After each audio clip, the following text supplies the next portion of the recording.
Facebook পেজের user name কিভাবে পরিবর্তন করতে পারবেন। ফেসবুক পেজের নাম যদি পরিবর্তন করে থাকেন, আপনার ফেসবুক পেজের ইউজার নেমও পরিবর্তন করে নেওয়া উচিত। গতদিনের ভিডিওতে আমি দেখিয়েছি ফেসবুক পেজের নাম কিভাবে পরিবর্তন করবেন। আজকের ভিডিওতে আমি দেখাবো ফেসবুক পেজের ইউজার নেম কিভাবে পরিবর্তন করবেন। আমি যে পেজে ইউজার নেম পরিবর্তন করব সেই পেজেই লগ ইন করে আছি। তো প্রথমে চলে যাব ডান পাশের নিচে যে লোগো আছে এখানে ক্লিক করব।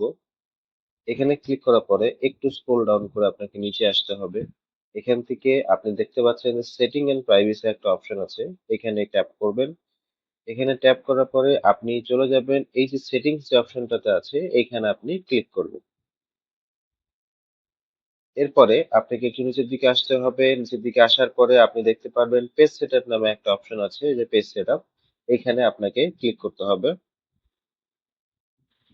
এরপরে দেখুন এখানে দুইটা অপশন আছে, একটা হচ্ছে নেম, একটা হচ্ছে ইউজার নেম। গতকালকে আমরা নেমটা পরিবর্তন করেছি, আজকে আমরা ইউজার নেমটা পরিবর্তন করব নেম অনুযায়ী।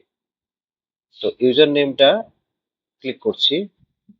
ক্লিক করার পরে আগে যে নামটা ছিল সেই নামটা আমরা আগে রিমুভ করে দিব।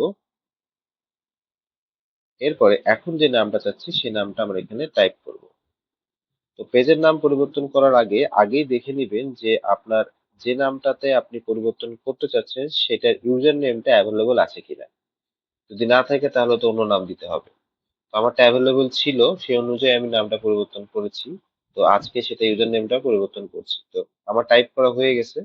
এরপরে আপনি সেভে ক্লিক করবেন, একটু কনফার্ম হয়ে নেবেন যে ঠিক আছে কিনা। তো আমার ঠিক আছে, আমি সেভে ক্লিক করছি।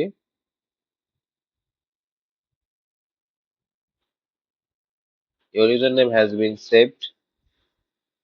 এবার এই পেজটাতে এসে দেখুন ইউজার নেম কি আছে, ব্যাংকিং সেবা। আমি পেজটাকে রিলোড দিই, সেখান থেকে রিলোড দিয়ে মানে ব্যাকে যাই, ব্যাকে গিয়ে আরেকবার ক্লিক করি পেজ সেটআপে।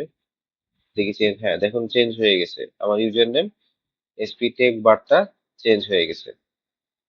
তো এই ছিল আজকের ভিডিওটি ভালো লাগলে অবশ্যই লাইক কমেন্ট শেয়ার করবেন। দেখা হবে পরের ভিডিওতে। ভালো থাকবেন, ধন্যবাদ।